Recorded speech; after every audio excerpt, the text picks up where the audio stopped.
this November, pag-uusapan po natin is about selfless. Sabihin niyo nga, selfless.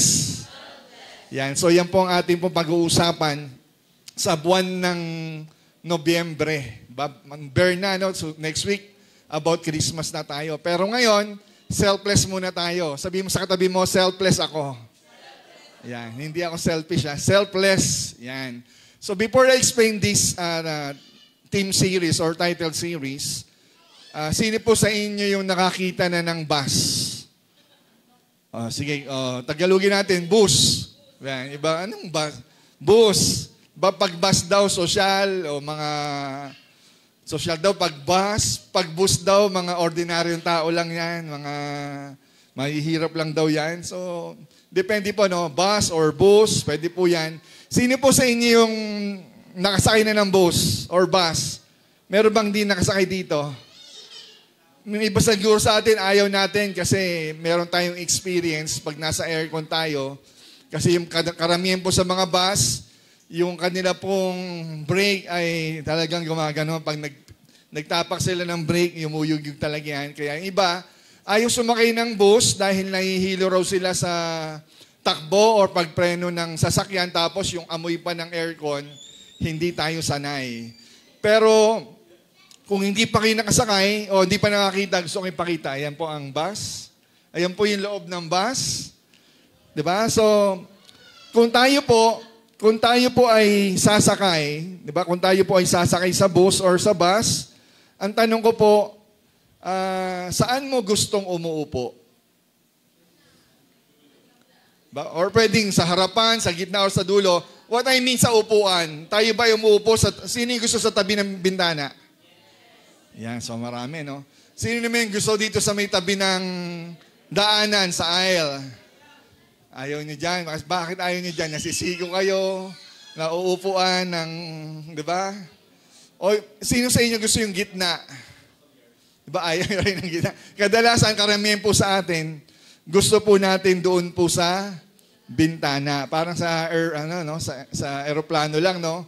Nag-uunahan, nakikipag-away, gusto kasi makita yung view. Iba kasi yung view sa Pero sa TikTok, pwede naman yun, di ba? Nasa bintana.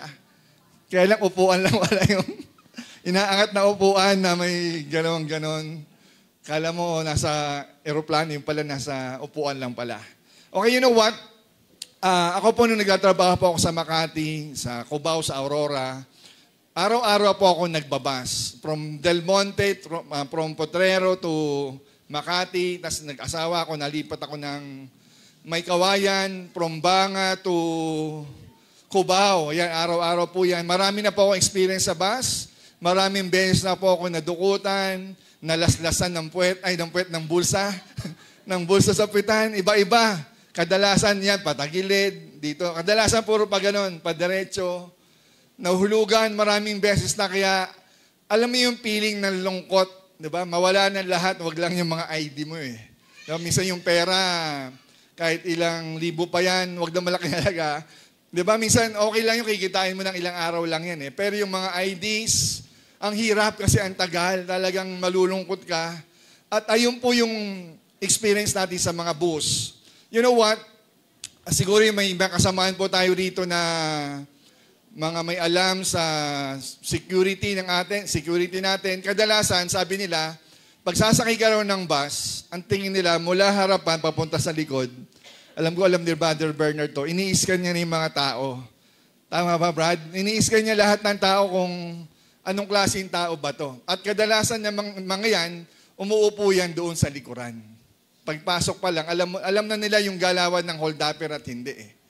Minsan pag nakatunog yan, magsasalita na yan, ingatan niyo yung mga gamit niyo. Pag nag-ingay na yung marami, bababa na yung mga hold-upper. Minsan may mga ganyang, ibig yung conductor, driver, maaga pala nagsasalita na sila. Tinitimbrihan nila yung mga lalaki na. Ako po dati na hold up, twice, declare ng hold up. Yung isang hold up sa akin na nangyari ay umuupo ako sa gitna. Kasi mas safe daw sa gitna kasi ang declare ng hold up hindi po sa harapan, sa likuran. Magde-declare ng hold up, doon pa lang para tahimik silang kumikilos hanggang sa makalabas sila. Pero yung isa sa harapan, binubulungan lang yung driver. Brad, huwag kang malikot ha, papatayin kita. Ganito, ganyan. Pero tahimik sila, kaya sa gitna, nakatunog na ako, unti-unti ko namang inihubad yung alahas ko, yung relo ko, yung wallet ko, cellphone ko, nilalagay ko roon sa lapag. Kasi hindi sila talaga mabilisan lang po mga hold-upper. Pero mo, naglalabas ng gamit yan, ng baril yan. Mabilis lang lahat. So pag mabagal kang kikilos, pero wag din po kayong magbibigay ng wala or magpapakita ng wala kayong binigay, ang ganda ng forma mo, mukha ka mayaman, hindi ka maglalabas. So dapat meron kang pambluff. Ito lang po ang pera ko, pasensya na po. Tukunin na nila yung wala nang sabi-sabi. Pero pag wala kang binigay, yung iba minsan nagagalit sila, sasaktan ka dahil ayaw mong ibigay, ayaw mong dukutin sa bag mo, sa bulsa mo. Ganun ang mangyayari. So, bakit ko nakwento ko ito? Yung istorya ko lang sa bus, sabi nila, ayaw natin sa gitna at maging tayo, minsan sumasakay tayo ng mga bus, ayaw natin maupo sa aisle, o ayaw natin, mas lalong ayaw natin sa gitna kasi nasa sandwich tayo. Ang hirap tapos yung upong kalahati lang pag gumitna ka na. Alam niyo yun? Dito ako, ikaw, wala kang magagawa kundi mapipilitan kang sumiksik. So ang tanong ko nga po, balik tayo sa bus, bakit pong gustong-gusto natin doon sa bintana? Bakit doon tayo sa bintana? Kasi we think of ourselves first. Gusto natin yung best seat, gusto natin yung best view, yung best na aircon nakatapat pa rin sa atin. Nando doon kasi, maging ang kortina, minsan may nagpapatayan pa dyan sa kortina ng bus, hatakan ng hatakan. Diba? Gusto nakabukas, yung isa gusto nakasara.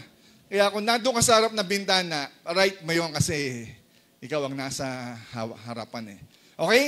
So we think of ourselves first. And another thing, look at this picture. Yung next picture po. Yan. Tignan niyo mabuti yan. Anong napapansin niyo? Sige, silipin niyo maigi ha. Kung nakikita niyo, ako lang nakakita sa layo na, no? Yan. So nakita natin, greater glory po. Pero bukod sa pangalan na yan, alam niyo kung anong una niyong hinanap? Ano? Mukha nyo, sarili nyo. Tama? Bakit ganon? Because all of us, most of us, are thinking about ourselves first. Tama? So, tama-tama lang na pag-usapan natin is about selfless. Balik po tayo sa salitang selfless. Pag sinabi po natin selfless, yan po ay more of others and less of me. Diba? Ang concern po natin, yung selfless ay hindi ang ating sarili, kundi ang concern natin ay yung iba. May kausap. Tama po ba? The opposite of selfless is selfish. Yan. Tatanggalin lang natin yung ish. Papalitan na natin ng less para it is less of me and more of others. Tama? Ang opposite po ng selfless is selfish. Sabi dyan, ang selfish po, concern with our own pleasure. Yung ginhawa lang natin, yung benepisyo lang natin. Basta ang concern natin, ako. Diba? Tayo. Ikaw lang mismo mag-isa. Me, myself, and I. Gusto natin yung pleasure lang natin. Pag di na tayo komportable, maiinis na tayo, magagalit na tayo. And we have no consideration of others. Ang paki mo lang yung sayo. Pero pag hindi ka na-involved, at yung iba na, wala na akong paki sa iba. Basta ang paki mo, ikaw. And that word is selfish.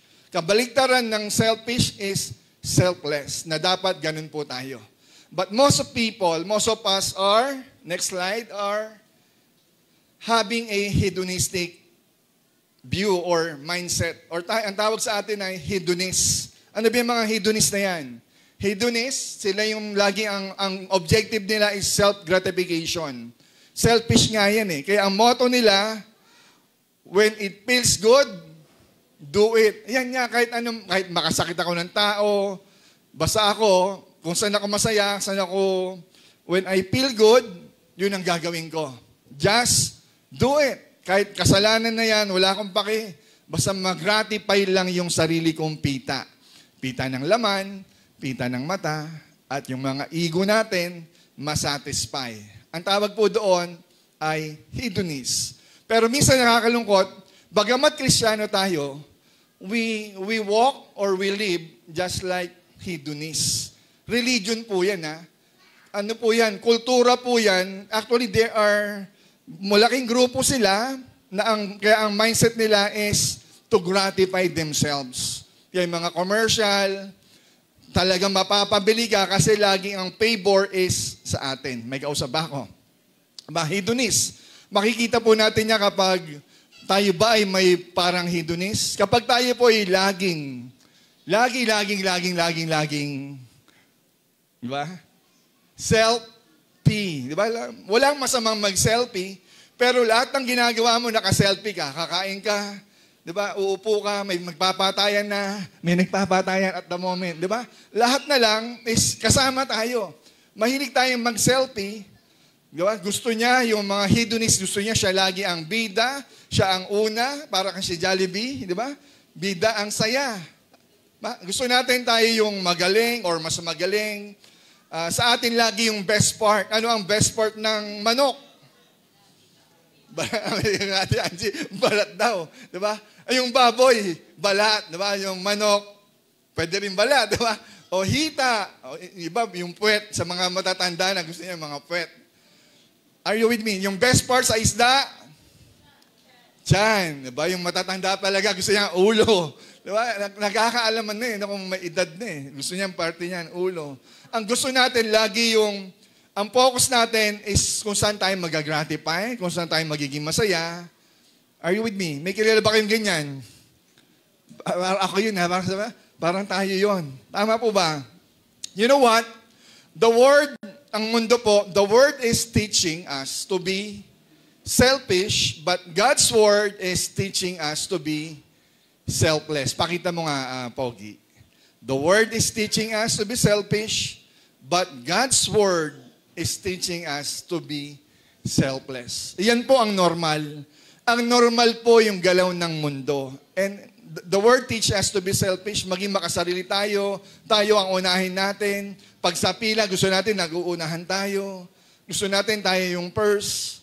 Pero ang Bible po o ang salita po ng Diyos ay nagtuturo sa ating to be selfless. Sabihin nyo nga again, selfless.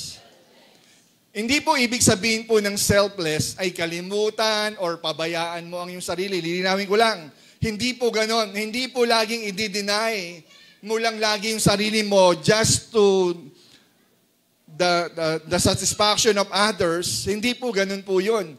Ang selfless po, pwede mong i-gratify ang sarili mo, basta iisipin mo rin po ang iba.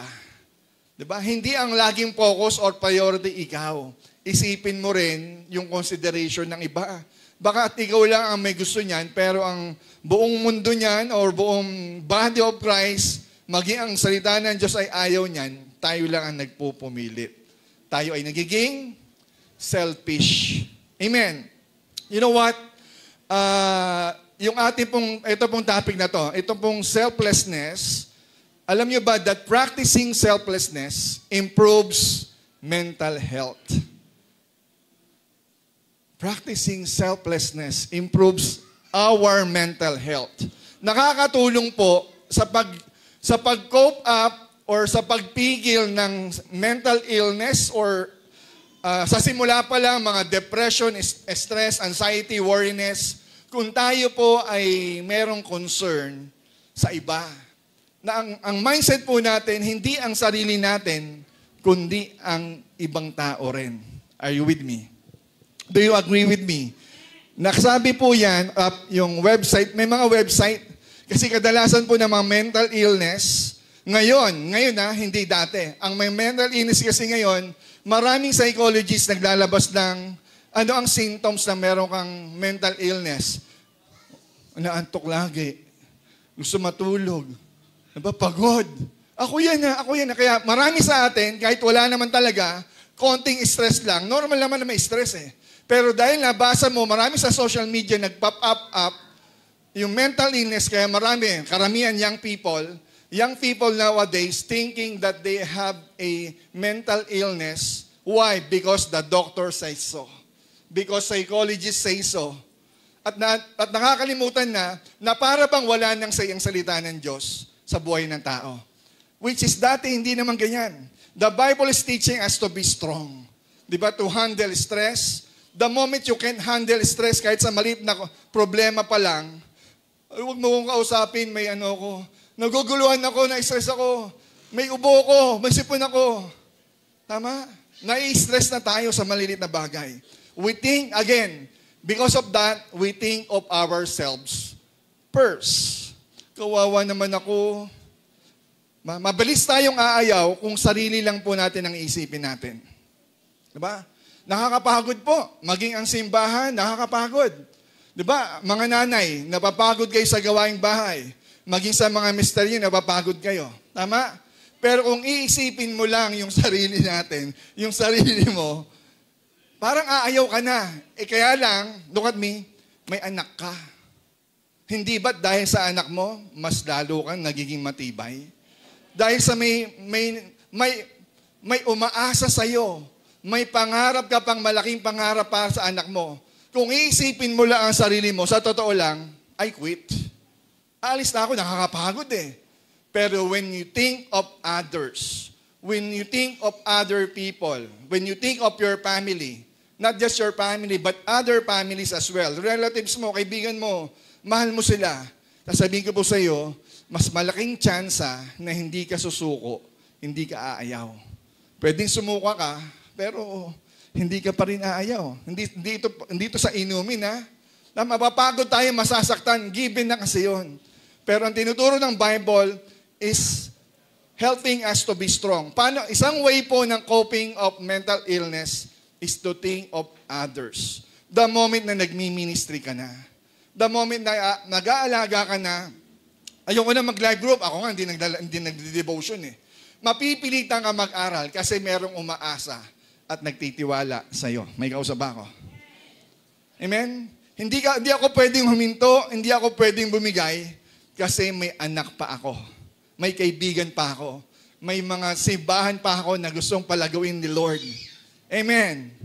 So, it prolongs our purpose. God is giving us a purpose. Pero dahil alam mo na meron ka pang gampanin, may purpose ka pa, it prolongs our way of living. Na-extend, nababago, nagkakaroon tayo ng pag-asa. Actually, yung purpose natin.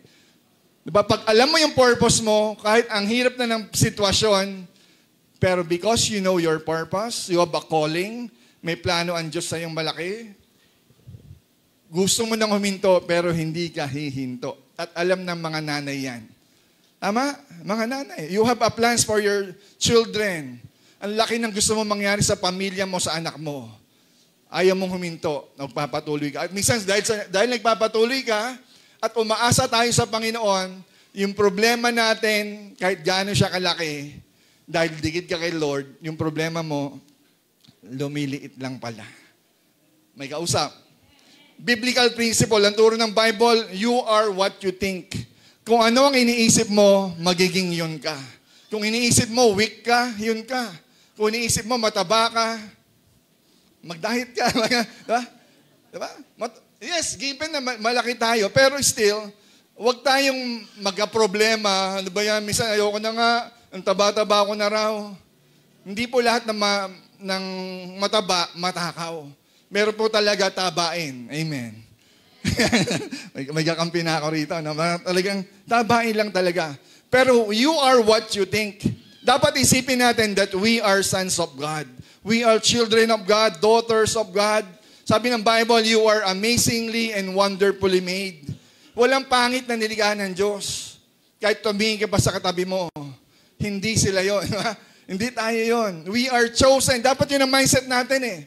Kung ang tingin natin sa sarili natin, madumi ako, makasalanan ako, wala akong kwenta, ayoko na mabuhay sa mundo. Pag inisip mo na wala ka ng silbi, then you are what you think. Kaya isipin po natin that we are wonderfully made by God. We are still holy. Kristiyano ka eh. Hindi po rin nagkasala ka ay makasalanan na tayo. Minsan nagkasala tayo pero ang God, ang tingin pa rin sa atin ni God, kahit nagkasala isa, 2 beses, still you are children of God. Tayo po may anak. Ang anak natin madalas nagkakasala sa atin. Hindi sumusunod, tigas ang ulo, sigaw tayo ng sigaw. Sermon tayo ng sermon. Pero hindi natin sila tinatakwil bilang anak natin. Tama? Kasi anak niya pa rin nila tayo. At ang Diyos ganun din sa atin. Minsan sumasablay, nagkakamali, pero wag mong isipin isa kang pagkakamali.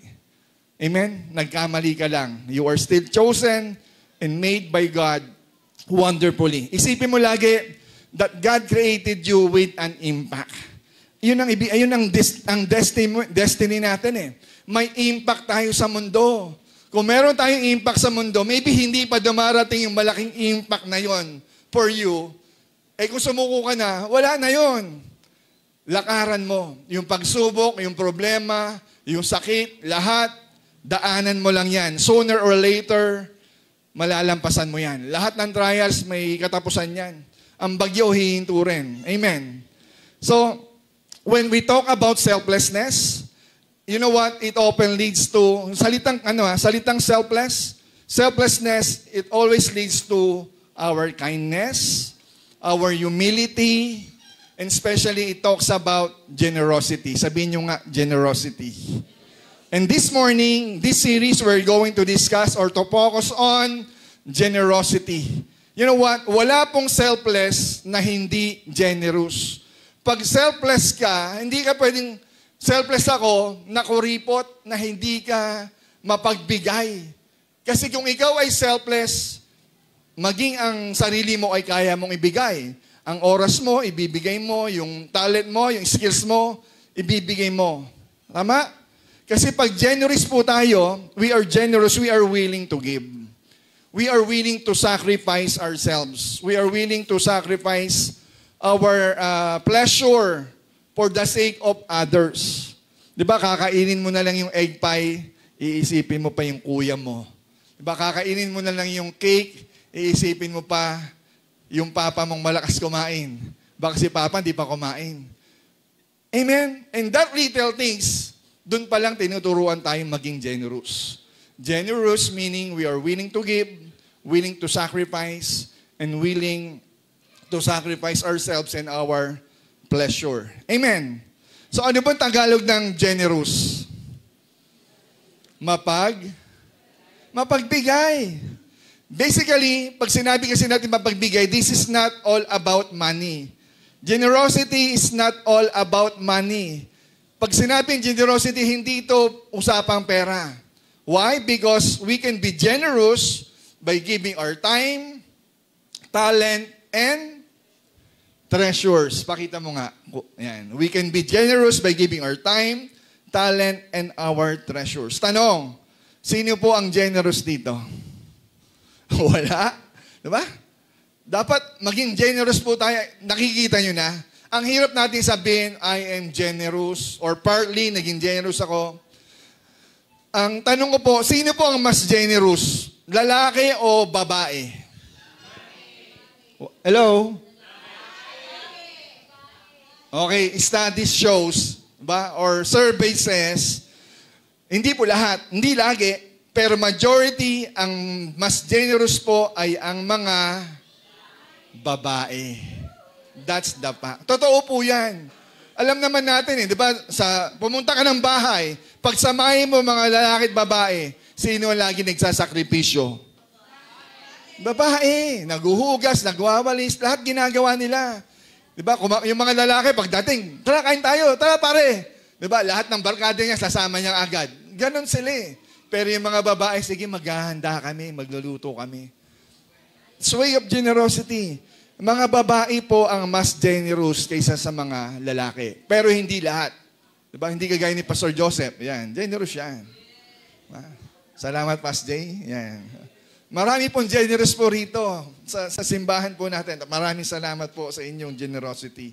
Ano ang mas generous? Mayaman o mahirap? Pag-isipin niyo mabuti, sino ang mas generous? Mayaman o mahirap? Talaga? According to studies and survey, ang mas generous po ay mahirap. Ang mahihirap. Bakit? Sabi nila, because out of empathy.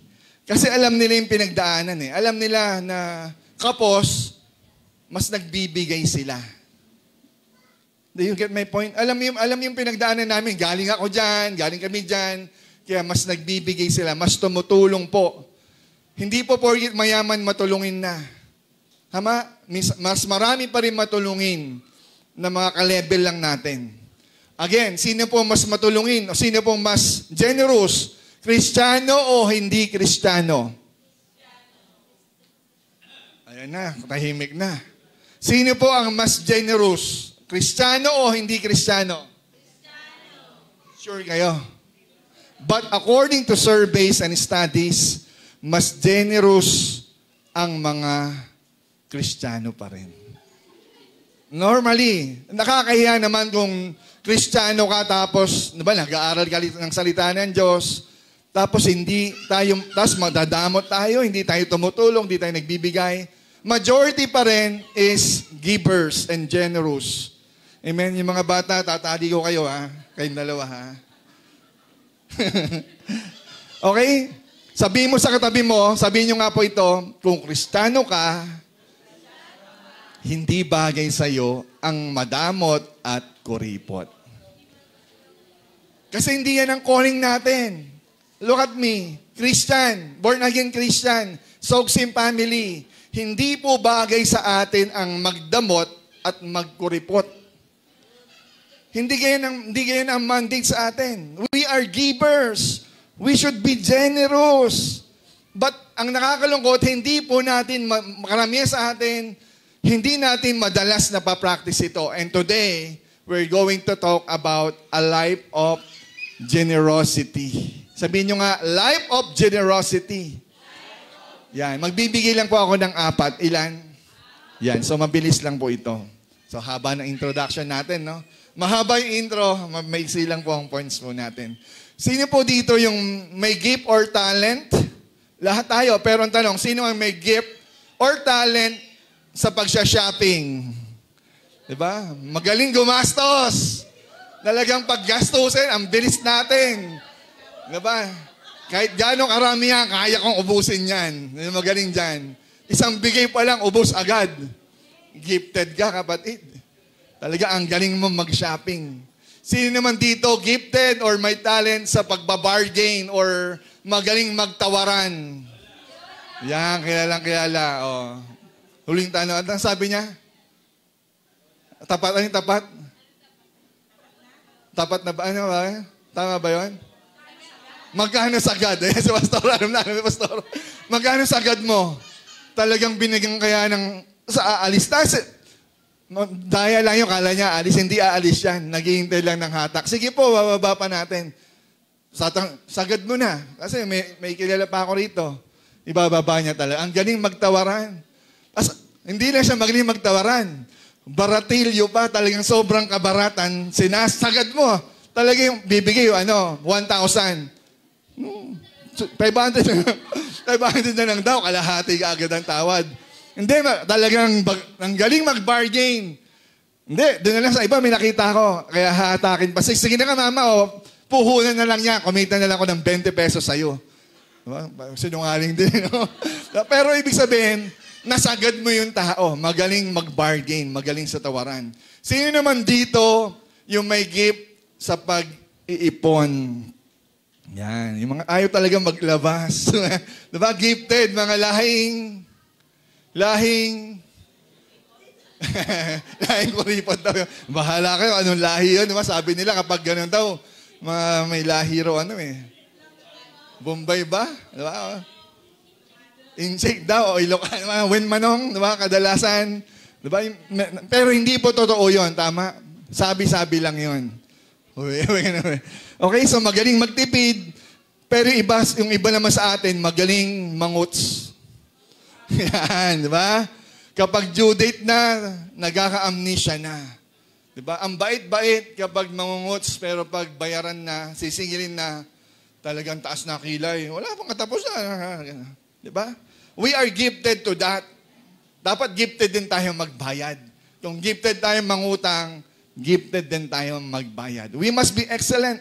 Marami sa atin excellent, but we forgot that we should be excellent even in our giving. Sabi ng Bible, 2 Corinthians 8 verse 7, sabi po dyan, Sabi ni Pablo, but since you excel in everything, sabi nyo nga everything.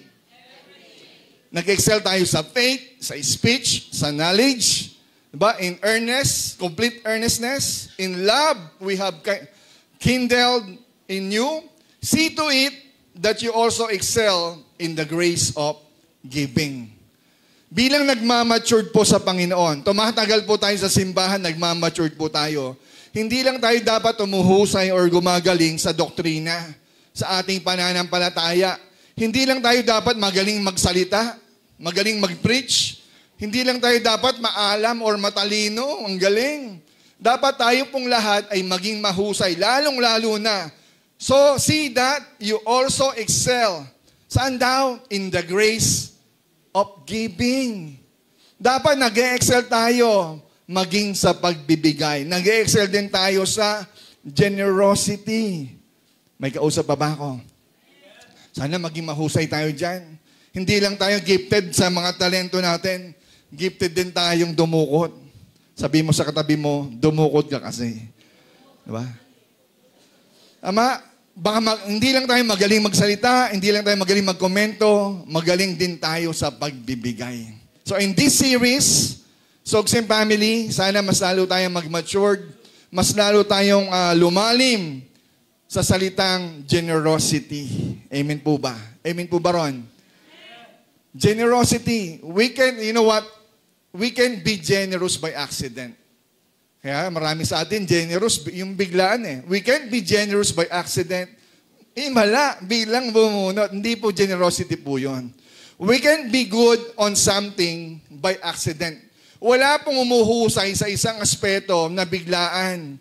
Hindi ka magiging magaling na drummer o magaling na gitarista ng biglaan. Si Jethro, hindi naman biglang magaling yan eh. Kahit gifted yan, hindi yung magaling pa rin. Ibig sabihin, nilalagyan niya ng oras. Nilalagyan niya ng panahon. Pinaplano niya. Amen? At ganun din po ang pagbibigay. Hindi po tayo automatic gifted or giver. Why? Because all of us are born naturally selfish. Lahat po ng tao pinanganak na madamot. That's our national flesh. Natural flesh. Natural selfishness po natin. Hindi natin kailangan turuan ng bata na maging madamot dahil it comes to them naturally. Walang magulang dito, anak, alam, yung word na madamot, tuturo ko sa'yo. Kahit hindi mo ituro yung gagawin niya yon. Tama? Obserba mo na yung bata, bigyan mo ng laruan ng gustong-gusto niya. Kunin mo. Akin na yung laruan. Diba? Makikipag-away sa'yo yan, lalo yung pagkain na gusto niya. Oy, marshmallow. Marshmallow. Talagang, mama, magwawala yan, iiyak yan, magdadabog yan. We are born naturally selfish. May kausap. So, anong gagawin natin? Isaiah 32 verse 8, sabi po dyan, but generous people, ano raw? Generous people plan to do what is generous. And they stand firm in their generosity. Titindigan nila yung pinaplano nila. Hindi ka magiging generous kung hindi mo pinaplanong maging generous. Ganon din, hindi ka mag-excel sa isang bagay kung hindi mo paplanuhin maging generous. Sogsim Family, plan ourselves to be generous. Kaya maganda rin minsan magkaroon ng ganitong series. Pag-usapan natin, madalas ang salitang generosity. Kasi kung di natin pag-uusapan ito, marami sa atin magdadamot. Kakabigay ko lang nung anniversary. Magbibigay na naman ako sa Thanksgiving. Ano ba yan? Ubus na kami. Kawawa naman kami. Diba? Generosity. Generous people plan to do what is generous. Kung gusto natin maging generous, hindi po siya bigla-biglang dumarating. Pinaplano po siya. Sabi mo sa katabi mo, planuhin mo. Diba? Planuhin natin. Pag birthday ni Pastor Joseph, planuhin natin.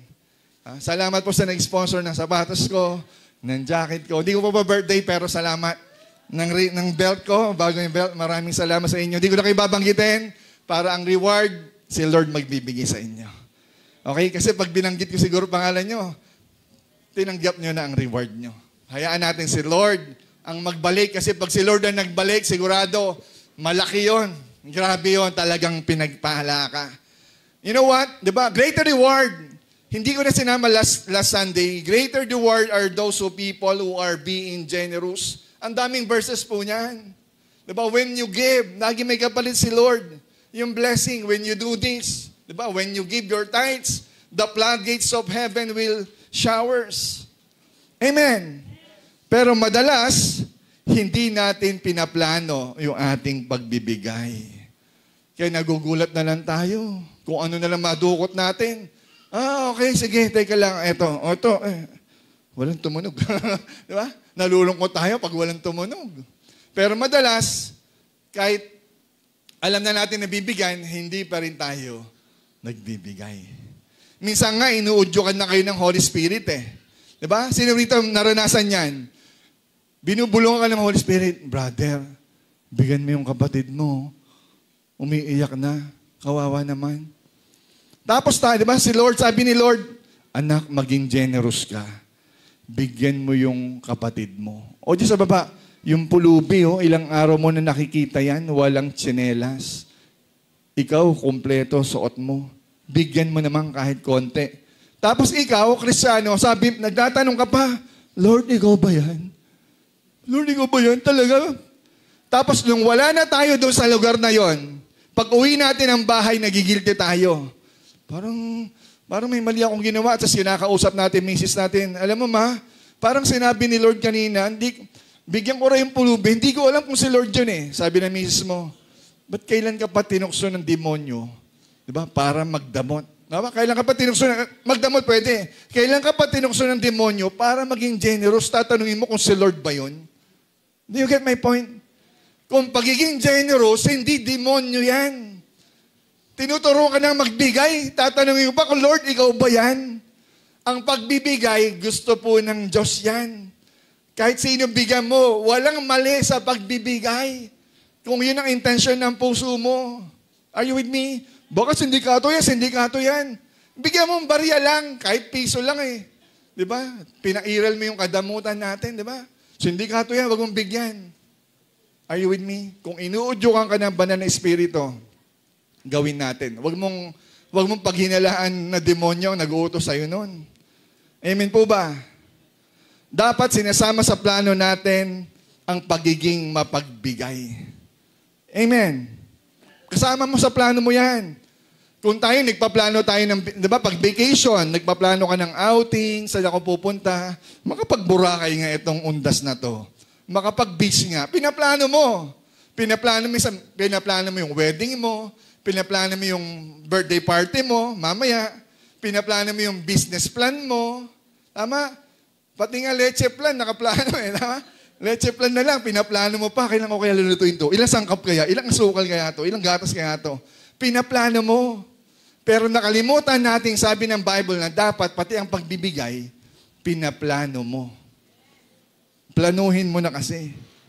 Hindi, you know what? Hindi ka magiging generous kung di mo paplanuhin magbigay. May kausap. Planuhin nating magbigay. Hindi tsambahan na biglaan. Lagi naman merong Thanksgiving eh. Lagi naman merong Christmas eh. Planuhin mo. Madalas yung pagbibigay kasi natin, ang tawag natin is spontaneous. Nasanay tayo sa biglaan lang. Yung iba sa atin, mema lang. May maisipan lang. May madukot lang. Tama? Minsan nga tayo, nagbibigay lang tayo kapag tayo umaatras. Kapag tayo lalabas ang parking, minsan galit ka pa, pwede na ba ng piso? Diba? Ang tawag po ron is spontaneous. Random, biglaan, walang plano. Galit ka pa. Hindi mo na nga plinano, galit ka pa sa konting barya na ibibigay mo sa nagpapaatras sa'yo. Kuya, salamat. Merry Christmas. Kuya, hello. Tandaan po natin mga kapatid, malaki po ang kaibahan ng giving, maiba po ang kaibahan ng mapagbigay sa nagbibigay. Mapagbigay? Nagbibigay? Do you agree with me? Magkaiba ang kaibahan, magkaibahan nga siyempre. Malaking kaibahan ang nagbibigay sa mapagbigay. bigay. Giving is different from generosity. Are you with me? Hindi po porket nagbigay ka, generous ka na. Kasi may ibang, yung spontaneous giving mo, hindi generous yun. Dahil naiinis ka lang, kaya ka nagbigay. Para ayaw kang away, ayaw kang kulitin, nagbibigay ka, hindi po generosity yun. Sabi po ng quote dyan, giving is what we do, but generosity or being generous is who we are. Are you with me? Giving is what we do, but generous is who we are. Giving is the action. Generosity is the mindset. Generosity, ayan yung attitude mo. Ayan yung character mo na dapat nadidevelop. Kasi madali lang magbigay out of walang generosity.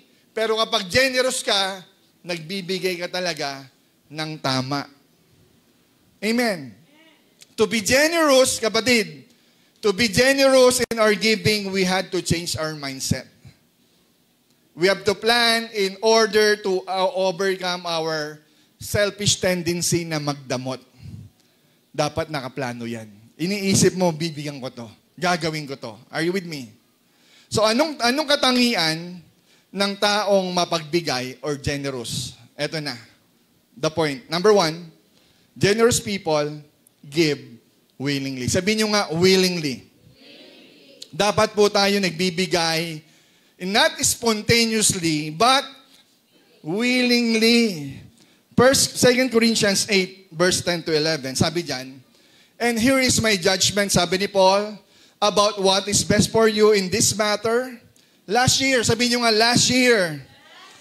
Yan, last anniversary, nagbigay ka. Last year lang yon. Baka nga last week lang or last month lang eh. Last year, you were first, not only to give, but also to have the desires to do so. Nangunguna kang, hindi lang ikaw na unang nagbigay. Iba po yung nagbigay. Again, iba yung nagbigay, iba yung may desire magbigay. Na dapat ganun tayo. Ito ang judgment ng Kristiyano. This is the judgment of Apostle Paul. Dapat, kung kayo yung first na nagbigay, dapat ganun din yung desire mo to do so. Amen. Verse 11, sabi dyan, now finish the work so that your eager willingness to do it may be matched by your completion of it according to your means. Merong eager. Sabihin nyo nga eager. Hindi lang ba sa eager, willingness. Eager na, willing pa, no? Grabe. Marami lumilipad na sabon. Pasensya na po. Amen. Ang pagbibigay dapat willing. Sanayin po natin magbigay ng willing. Amen? Sabi dyan, God is not concerned on the amount, but on the heart that is willing to give. Hindi po concerned ang Diyos sa laki ng binibigay mo, sa ino-offer mo, o binibigay mo sa tao. Mas concerned po ang Diyos doon sa puso na may willingness. Lahat tayo may puso, pero hindi lahat willing. Sana ang pagbibigay, laging nandoon yung salitang willingness. Yung masaya ka pag nagbibigay ka. Nasasaktan ka, mabigat kasi may presyo. Pero willing kang ibigay yun at doon natutuwa ang Diyos. Give willingly. Pwede kasi tayo magbigay pero hindi naman tayo willing. Wala talaga tayong desire to give in the first place. Ama, napilitan lang just to save our face para sabihin, oy, nagbigay ako Baka sabihin mo, hindi ako nagbibigay. 250 yung binigay ko last week. Nagbigay ako 250, giver ako. Are you with me? Nawala na. Excuse lang po Yan. Naka-mouse. Sira kasi yung yung cursor ko ng keypad. Kaya may mouse ako dito. Okay? Kung nagbibigay lang tayo with wrong motives, hindi po yon generosity. Amen. Because generosity is the willingness of our character. You do not give because you have to, but you give because you are willing. Tama? Huwag tayo magbigay because I have to. But we must give kasi we are willing. Amen. Pangalawa, Generous people give proportionately. Sabihin nyo nga, proportionately. Anong ibig sabihin niyan? Tuloy natin yung verse 12. For if the willingness is there, kung nandoon po yung willingness, the gift is acceptable according to what one has, not according to what one does not have. Amen? Nagigets po ba natin? Kung tayo magbibigay, sabi dyan, anong portion? Anong proportion? Anong hatian? According to what one has. Hindi ka uutusan o uudyukan na magbigay, wala ka naman eh. Tama? Pero sabi ni God, magbigay ka base sa iyong kakayahan, base sa kung anong meron. Hindi ka magbibigay sa wala. Kasi ang Diyos, hindi tayong hingian ng Diyos ng wala. Lagi ang utos niya sa atin, according to what one has. Not according what does not have. Wala ako niyan eh. Yung kapatid ko, siya hingian mo, siya meron. Hindi yung kanya hinihingi kung anong meron ka. Kung malaki ang pinagpala sa'yo, malaki ang bonus mo, then magbibigay ka naman maliit. Ay, yung sinasabi dyan eh. Kung binigay sa'yo ay malaking pagpapala, magbalik ka ng malaking pagpapala. Kung maliit lang ang kinita mo ngayong taon, tumbusan mo lang yung kinita mo. Huwag mo higitan tapos masama loob mo. May kausap. 1 Corinthians 16 verse 2. Sabi dyan, on the first day of each week, each of you should put aside what? A portion of the money you have earned.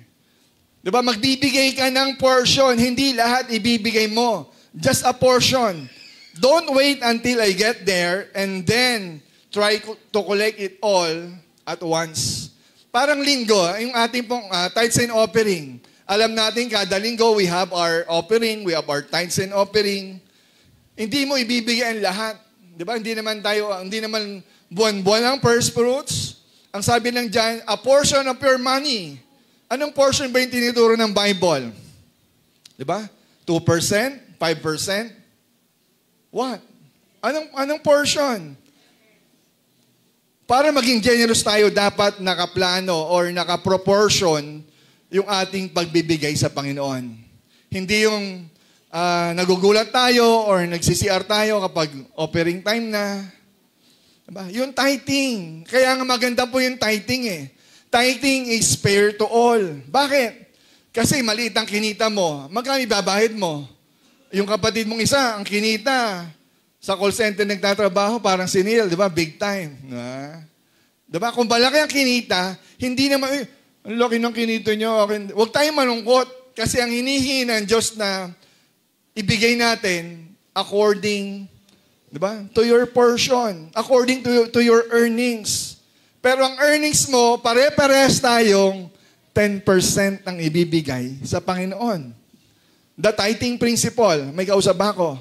Hindi ka magbibigay ng malaki kung maliit lang ang kita mo. Sumahin mo yung portion nun. Yun ang ibigay mo. I know all of us siguro hindi pa kayo familiar or you're not aware of the tithing principle na tinuturo ng Bible. Kung mabigat pa sa loob mo ang tithing, simulan mo lang muna sa maliit.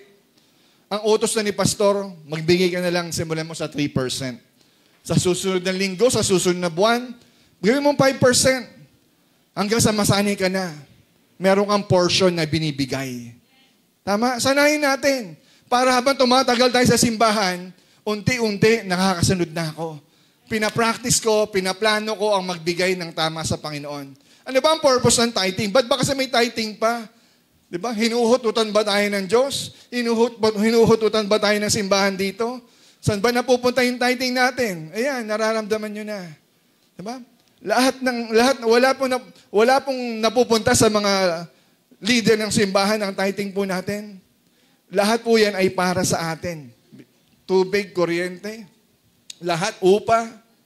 Pero anong purpose? Deuteronomy 14 verse 23. Sabi po dyan, the purpose of tithing is to teach you always to put God first place in your lives. Yan ang turo. Hindi para bawasan kayo ng 10%, 90% sa inyo, 10% kay God. Sino lugi? Si God or tayo? Hindi ba't nasa iyo pa rin ang 90%? at kay God ang ibinigay mo lang ay 10%? Kung kumita kayo ng 100, di ba? 100 ang kinita mo. Magkano ibibigay mong 10% kay God? What? 10 piso. Kapag kumita kayo ng 1,000, magkano 10% na ibibigay mo kay God? Mabigat? Kaya.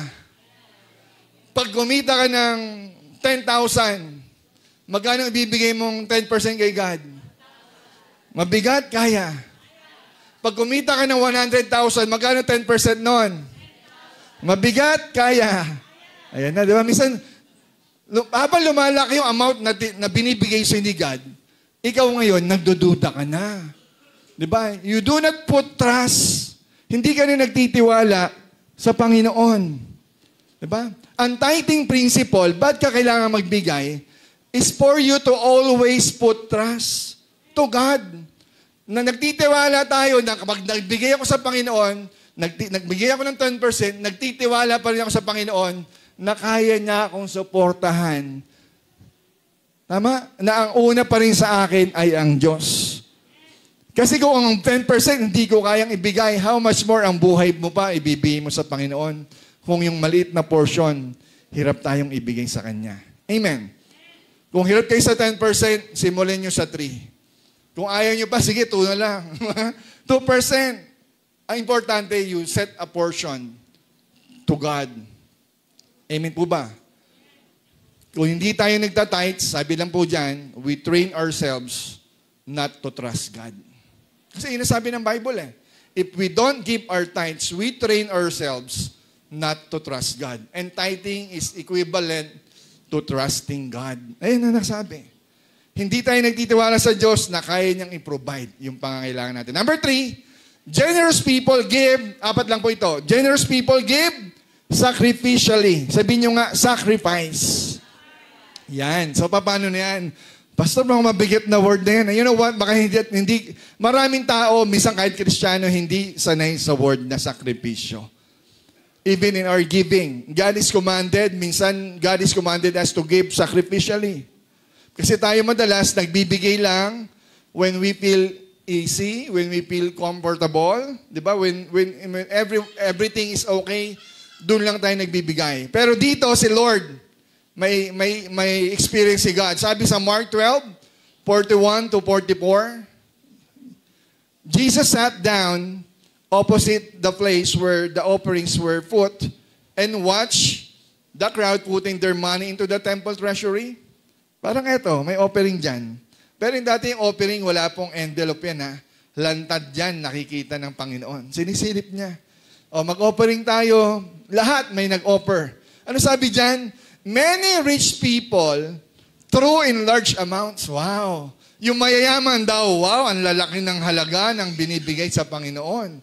But verse 42, sabi dyan, but a poor widow came and put in 2 very small copper coins, worthy only a few cents.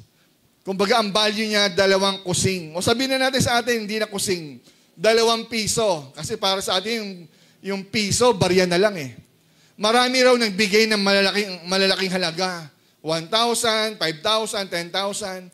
Ang lalaki ng binibigay, pero yung isa, talagang nagulat si Lord. Nagbigay ng 2 barya, 2 kusing. Pero ano sabi? Tuloy natin, verse 43 to 44.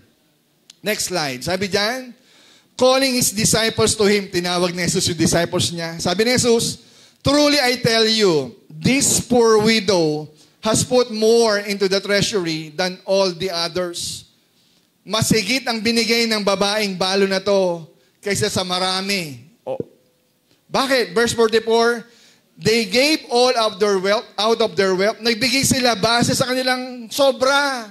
Sa kanilang surplus, yung mayayaman, sobra lang But the poor widow, but she, out of poverty. Sabihin nyo nga, out of poverty. Yan. So ang pagbibigay po, hindi po base sa yaman. Ang pagbibigay, pwede rin nakabase sa ating kahirapan. Tama? Baka ang mindset nyo, dapat nagbibigay mayaman, sila dapat nagbigay mayaman kasi hindi ganun si Lord. Si Lord gusto niya magbigay ka kahit mahirap ka. Lahat kayo magbibigay sa akin. Ano ginawa niya? Put in everything, all she had to live on. Mas pinuri ni Lord yung nagbigay ng barya kaysa sa nagbigay ng malaking halaga. Bakit? Kasi nagbigay ng barya, yun na ang lahat-lahat sa Kanya. So saan nakabase? Nakabase hindi po siya sa laki, kundi doon sa natira. Amen?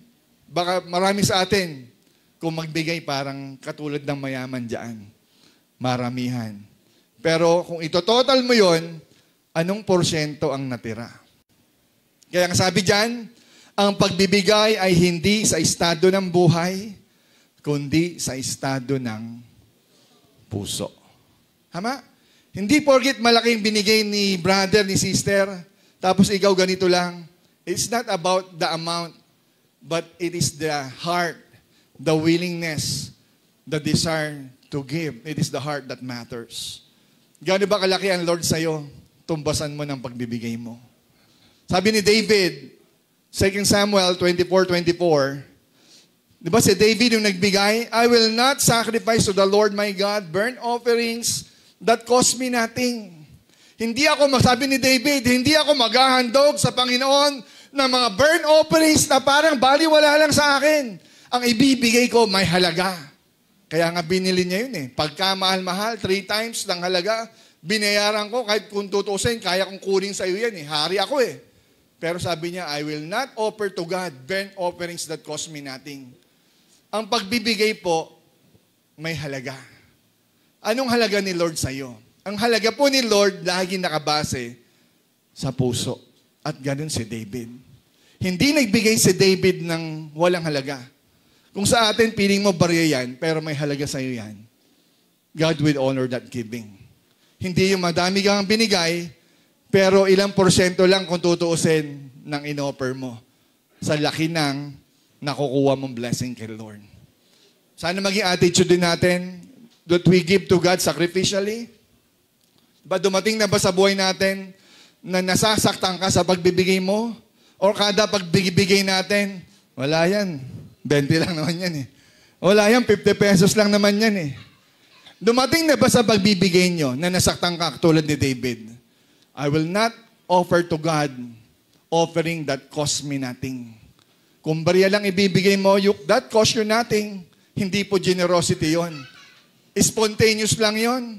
Kung anong madukot mo, hindi mo pinagplanuhan yon. May kausap. Nasaktan ka na ba sa pagbibigay mo?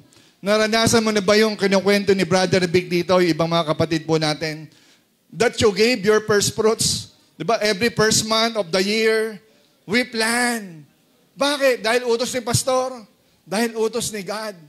It teaches us to be generous. At nakikita naman natin yung resulta sa buhay ng mga tapat at nagbibigay sa Panginoon. Laging may balik si God to those who are generous. Amen? You know what? Kung walang bigat ang offering mo kay God, hindi tayo nagiging generous. Pastor, bigat nga ng binibigay ko lagi eh. Laging mabigat. Bakit? Kasi barya. Hindi po ganun bigat. Yung bigat sa puso natin. Tama? Kahit hindi po kay Lord, yung binibigay natin sa tao, bakit mo siya binigay ng ganyang kalaking halaga? Because of the value. Ganun ang value mo, tingin mo sa Kanya. Diba? Binili mo siya ng ganito, binili mo siya ng ganyan. That's the value I gave to that person. Do you get my point? Dapat may bigat yung offering, yung pagbibigay. Again, kailan tayo nagbigay sa Diyos? Sacrificially. Kailan tayo nag-sacrifice even to our church? Have we sacrificed our finances minsan? Pastor, kagaya ito, may darating po tayong Thanksgiving Day. Magbibigay po tayo not only for ourselves, but magbibigay tayo sa mga iimbitahan po natin. Magbibigay tayo ng bigas, magbibigay tayo ng parapol. It is not for us, but to others. May bigat ba yung binigay natin? May kausap ako. This is generosity. Lagyan po natin ang bigat. Amen? Hindi lang tayo kukuha doon sa surplus. Ito yung sobra ko. Masasaktan ako, magtatapyas ka doon sa parte ng katawan mo. Sa akin to, mabigat to. And that is generosity. May kausap. Lastly, number 4, samahan na po ako ng maganda. Generous people, Jeannie. Generous people give individually. Sabihin nyo nga, individually. Yan. Paano to, Pastor? Paano individually? Ibig sabihin lang po niyan, 1 Corinthians 16 verse 2. NIV version, sabi diyan, on the first day of every week, kailan daw? First day of every week, each one of you, sabihin nyo nga, each one. Bawat isa sa inyo, individually. Hindi si tatay nagbigay, hindi si nanay nagbigay. Ang command po ng Bible, pagdating po sa pagbibigay, each one of you. Kasama ka ba ron? Each one of you should set aside a sum of money, a portion of money, to give to the Lord. You know what? Our worship and our giving is a personal activity. Personal po ang pagsamba. Hindi po porket nagdasal o nanalangin si nanay, nag-worship si nanay, nag-worship ka na rin. Worship and giving is a personal activity na dapat matutunan natin. Kahit habang bata pa lang tayo, matuto tayong sumamba. I appreciate the worship team kanina. I appreciate Bong. Bihira ako na maranasan yung ganyang pagsamba. Gulat ako. Alam mo yung pag kumakanta ka, nagugulat ka. At nagulat ako. Nakatuto ako sa mensahe. Pero iba ang pagsamba mo. Para bang si Jesus Christ nung naglalakad siya. Sinong humawak sa akin? Sinong humawak sa akin? Sabi ng disciple, Guro, lahat umahawak sa iyo. Ba't mo tinatanong sinong humawak sa iyo? Bakit? Kasi there is something. Di ba? Yung pag-awit kanina, biro mo bibihira yun kasi ako natatouch lang ako sa worship. Pero kung joyful pa lang, nakikita kayong tao sa harapan, si Pastora Christy, nagtatatalon na. Bakit? Iba yung pagsamba mo may bigat. Ganon din po ang pagbibigay. Hanggat wala tayong bigat na dinalagay sa pagsamba natin, hanggat walang bigat sa pagbibigay natin, we are not really worshiping God. Umaaten lang tayo, pero hindi tayo sumasamba. May kausap. Sana ligan natin ang bigat. Maging ang pakikinig natin, nakapokus tayo, Pastor, we want more, we want more. Sige, Pastor, sabihan mo pa kami. Hindi ko kayo kikilitiin ng matatamis na salita. Minsan kailangan din natin ng kumukurot sa atin. Pastor, ang sakit. Ang sakit-sakit. Maganda ba tayo? Nasasaktan tayo, pero lumalalim tayo, natututo tayo. Kasi kung hindi kayo sasaktan, hindi ka magbabago. Hindi ka tutuwid. Puro masarap na lang, puro sweets. Minsan pinapakain tayo ng nanay natin ang palaya para maranasan natin na ito pala yung mas masustansya. Ganun din po si Lord. Tinuturuan tayo ng mabibigat, malalalim, para minsan maranasan natin yung talagang pagsamba. Sanayin po natin magbigay sa Panginoon kahit young people ka pa lang. Kung may allowance ka, magbigay ka ng portion. Kasi ang sabi ng Bible, each one of you should give to God. Hindi po ito palakihan. Ito po ay palakihan ng puso sa Panginoon. Hindi palakihan ng amount, kundi palakihan ng puso sa Panginoon. Kung paano po kayo pinagpala, doon ka magbibigay. Ang pagbibigay ay hindi sa estado ng buhay, kundi sa estado ng puso. Lastly, sabi dyan, kapag ikaw ay may problema sa pagbibigay, kapag ikaw ay may problema sa giving, sa totoo lang, hindi kabuhayan ang problema mo. Ang problema mo ay yung spirituality mo. Yung puso mo ang problema. Biro mo sa buong buhay mo, ayaw mo magbigay. Diba? Ang tagal mo nang nag-worship kay God. Pero sa pag-worship mo ba, nagbigay ka ba? You cannot love without giving. Laging ganon. We can give without loving, but you cannot love God without giving. You cannot love someone if you don't give to them. Amen po ba? Ang pagmamahal, ang pagsamba, may kalakip na pagbibigay. Hopefully, sa mga susunod na linggo, sanayin natin lahat po tayo. Magbibigay tayo sa Panginoon. Bata, matanda, nagtatrabaho ka man o hindi. Yung mga anak natin, wala silang pera, magulang, abutan natin. Para pag lumaki sila, sanay na sila na lumalapit sa altar, naghahandog, nagbibigay sa Panginoon. Amen po ba? May natutunan? Tayo po tayong lahat. Hallelujah. Hallelujah, Jesus. Lord, thank you, God, for your word. Lord, prepare our hearts. Ready, Panginoon. I-ready mo, God, sa aming God, yung aming mga puso na handang sumamba, na handang magbigay ng papuri sa iyo, O Diyos. Panginoon, mangusap ka lagi sa amin. Teach us, God, to give. Teach us, God, to give willingly. Teach us, God, to give sacrificially. Teach us to give individually, O God. Panginoon, maraming salamat sa mensahe mo. Lord, sa oras na ito, Church, pwede ba natin itaas ang ating mga kamay? Tanda ng pagsuko at pagsusumamo that God is our God, na tayo ay Kanyang nilikha, at marapat lang na tayo ay sumamba, magbigay ng paggalang at pagrespeto sa ating Diyos. Ama namin, Lord, ito po ang aming mga kamay. Lord, humihingi kami, God, ng tawad sa aming kasalanan. Patawarin mo kami, God, sa aming minsan selfishness. Patawarin mo kami, God, na minsan or madalas, inuuna namin, God, ang aming sarili. Panginoon, sa oras na ito, turuan mo kami, Lord, unahin ka namin, God, maging sa aming pagbibigay, O Diyos. Planuhin namin magbigay lagi sa iyo.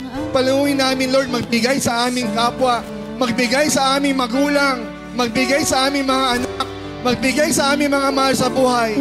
Lord, bless our hands.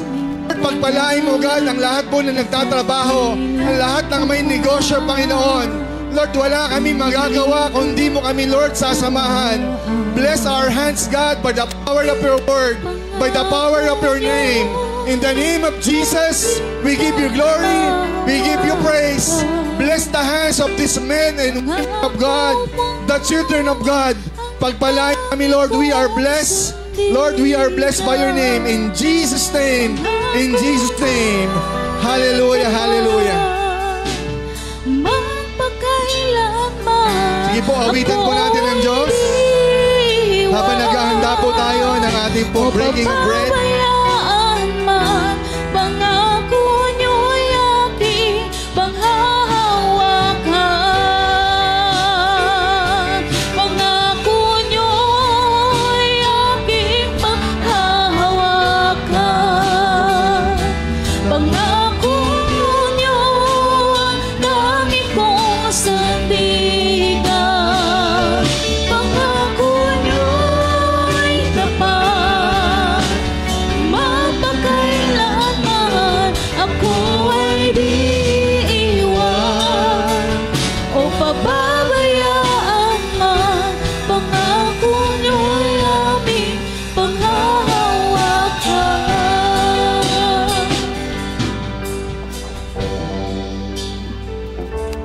Unang Korinto chapter 11 verse 23 to 33.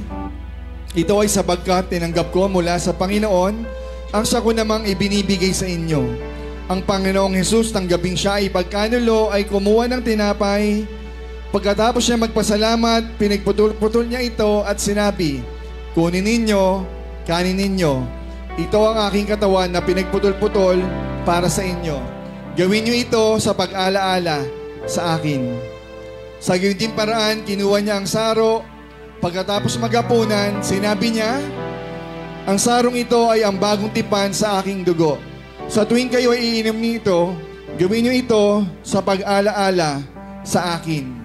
Ito ay sapagkat sa tuwing kakanin kayo ng tinapay at iinom sa sarong ito, inahayag din niyo ang kamatayan ng Panginoon hanggang siya ay dumating. Mga kapatid, pwede po magsayo po saglit. Again, I would like to remind everyone bakit po tayo may breaking of bread. Tatlong kadahilanan po. Una, bakit tayo may breaking of bread? Because to commemorate. Gusto ng Panginoon, alalahanin natin yung sakripisyong ginawa ng Diyos, ginawa ng ating Panginoong Hesus sa atin.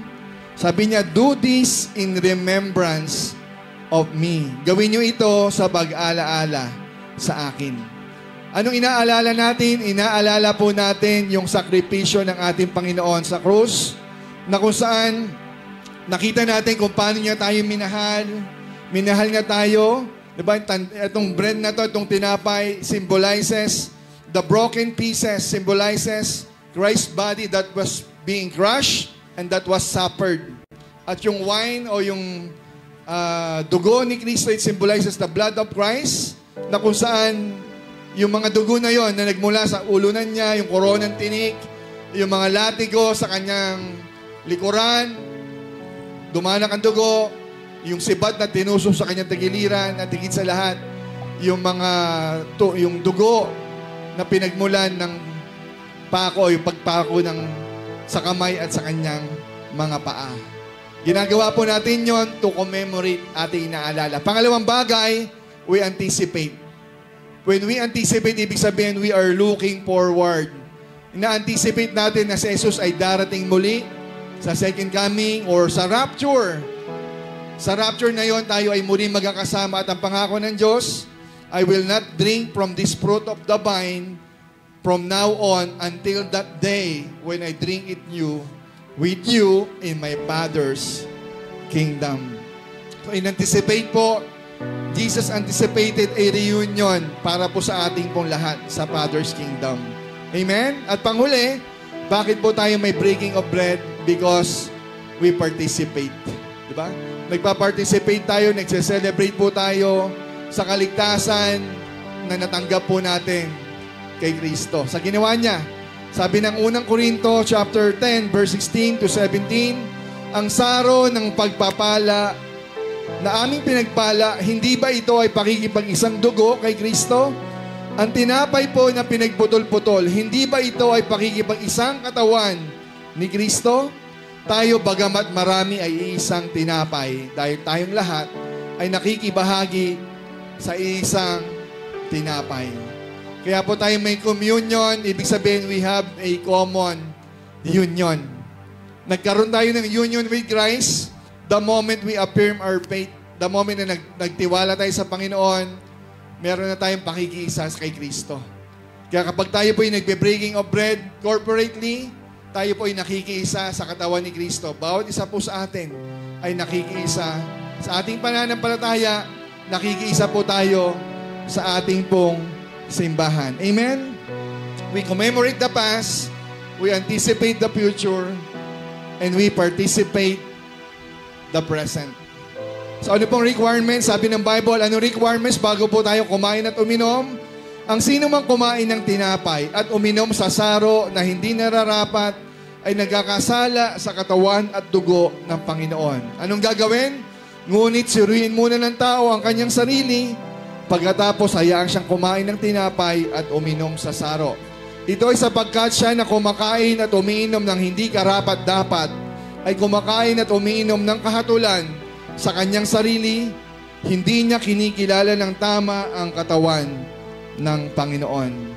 So bago po tayo kumain at uminom, makisalo, tayo po ay magpalinis, muli po tayo manalangin. Sige po, manalangin po tayo kahit po kayo nakaupo. Panginoon, maraming salamat po God sa umagang ito. Salamat God sa mensahe mo. At ngayon Panginoon, inaalala po namin ang iyong sakripisyo sa krus ng Kalbaryo, Panginoon, para kami iligtas. Umaasa po kami, God, na sa iyong muling pagbabalik, sa iyong paghahari, at nagpapasalamat po kami, God, sa iyong dakilang pag-ibig, sa iyong grasya, dahil tinanggap mo kami bilang iyong anak, at naging kabahagi kami, Panginoon, ng iyong kaharian, dahil kay Kristo. Father God, siyasati mo ang aming mga puso, humihingi po kami ng tawad sa lahat ng aming pagkukulang at kasalanan. Marapatin mo po kaming kumain ng tinapay at uminom sa sarong ito. Hallelujah. Panginoon, salamat. Sige po, tayo pong lahat ay kumuha at sabay-sabay po tayong kumain at uminom ng tinapay at ng sarong.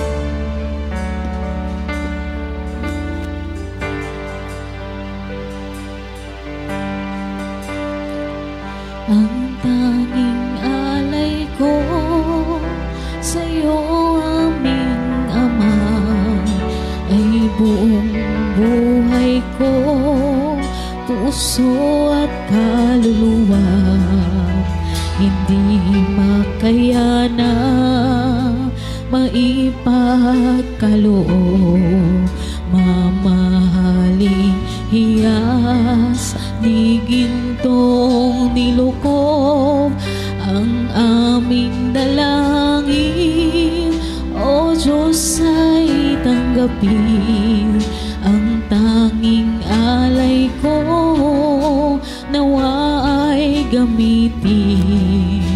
Ito lamang, Ama, wala nang iba pa akong mahihiling.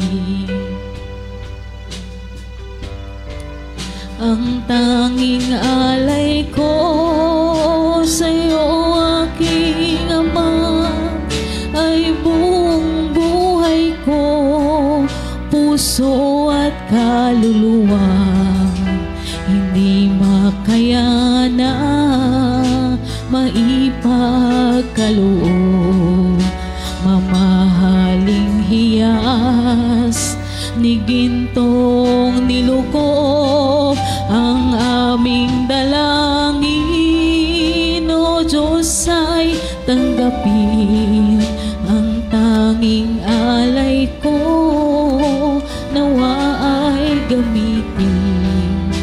Ito lamang, Ama, wala nang iba pa akong mahihiling.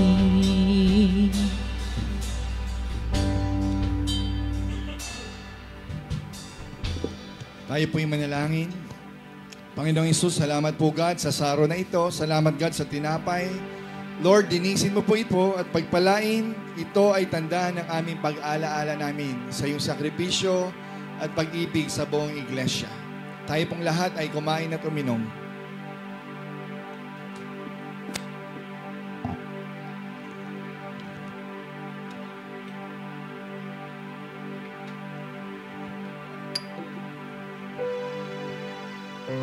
Ang pangako ng Panginoong Hesus sa John chapter 6 verse 54 to 56. Siya na kumakain ng aking laman at umiinom ng aking dugo ay may buhay na walang hanggan. Ibabahan ko siya sa huling araw. Ito ay sabagat ang aking laman ay totoong pagkain at ang aking dugo ay totoong inumin. Siya na kumakain ng aking laman at umiinom ng aking dugo ay nananatili sa akin at ako naman ay sumasa kanya. Sogsim family, sa oras pong ito, patuloy na paalala po ng ating Panginoon sa binasa po natin, kapag tayo raw po ay nagbe-breaking of bread, aside po sa inaalala natin Panginoon, ang sabi ng Panginoon, tayo raw po ay magkakaroon ng buhay na walang hanggan kapag ginagawa po natin ang bagay na ito. Nananatili tayo sa ganitong practices. Ibig sabihin lang, kinikilala pa natin ang katawan at dugo ng Panginoon. Ano pang sabi ron? Kapag ginagawa raw po natin ito, nananatili tayo sa Kanya at ang Diyos naman, ang ating Panginoon, ay nananatili sa atin. Amen po? So yun po ang pangako ng Panginoon na dapat nating lagi pong alalahanin at isa puso at sa isip po natin. Tayo raw may buhay na walang hanggan at tayo raw ay may totoong relasyon sa Panginoon. Tayo po'y manalangin, Ama namin Diyos na nasa langit. Lord, maraming salamat, Ama. Sa unang linggo ng Nobyembre, Lord, kami ay muling nagsama-sama, nagkatipon-tipon, umiinom at kumakain, Panginoon, ng tinapay at ng alak, O Diyos. Father God, dalangin po namin, God, na patuloy mo, Lord, pagpalain, i-bless. Lahat po na may karamdaman, God, ay aming winawaksi at aming po tinatanggap ang kagalingan, Panginoon, ng aming mga pisikal na katawan. Panginoon, pagalingin mo rin po, God, na lahat po ng espiritong patay, lahat po ng espiritu, Panginoon, na nalamig. Lord, muli mong buhayin, muli mong apoyan, Panginoon. Babaan mo, God, ng iyong espiritu, ng anointing, Panginoon, ang bawat isa.